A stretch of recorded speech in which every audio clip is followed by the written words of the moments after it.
Ness-ana TV.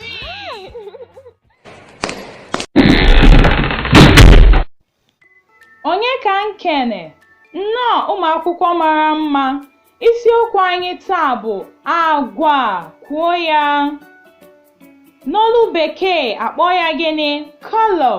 Today we are going to be talking about the different types of colors that we have in Igbo language. And color in Igbo is called AGWA. Kwuo ya. Nke izizi anyị nwere ebe a bụ gịnị? Red, mmee. Mmee maọbụ ịkpọ ya gịnị? Ọbara. Red, mmee.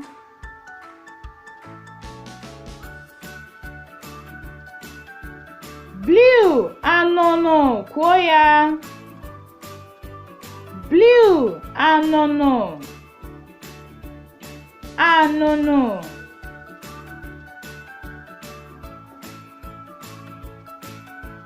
Yellow, edo.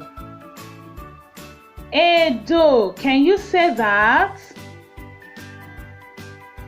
Edo. Ndewo. Pink, uhie ọcha. Uhie ọcha. Kwuo ya. Uhie ọcha. Purple, odo. Purple, odo. Kwuo ya.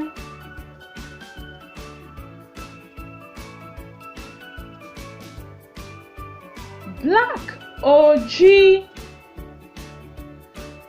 Black, oji. Kwuo ya.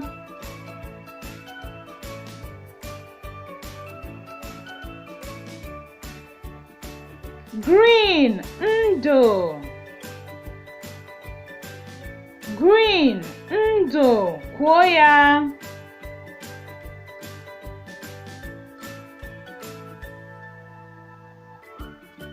White, ọcha.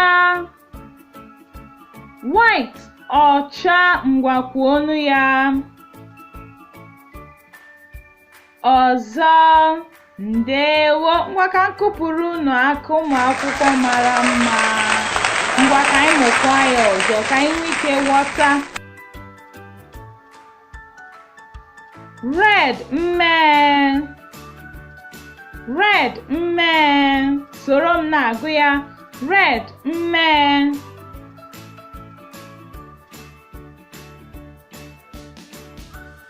Blue, anụnụ.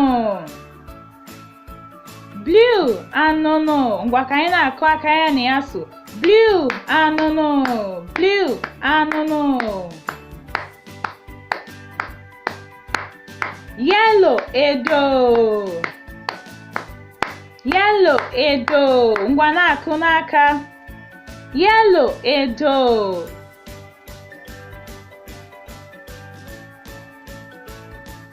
Pink, uhie ọcha.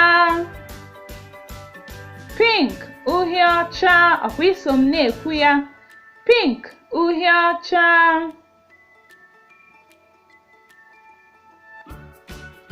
Purple, odo. Purple, odo. Purple, odo.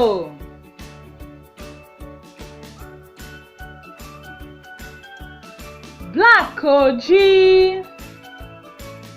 Black, oji. Ngwa kwuo ọnụ ya. Black, oji. Ndewo.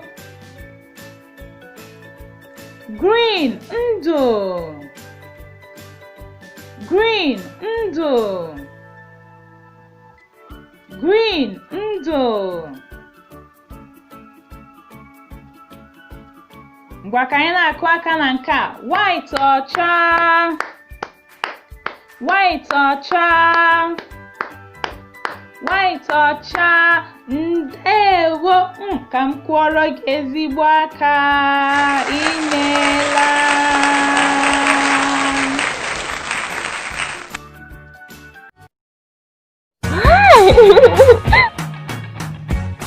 Ness-ana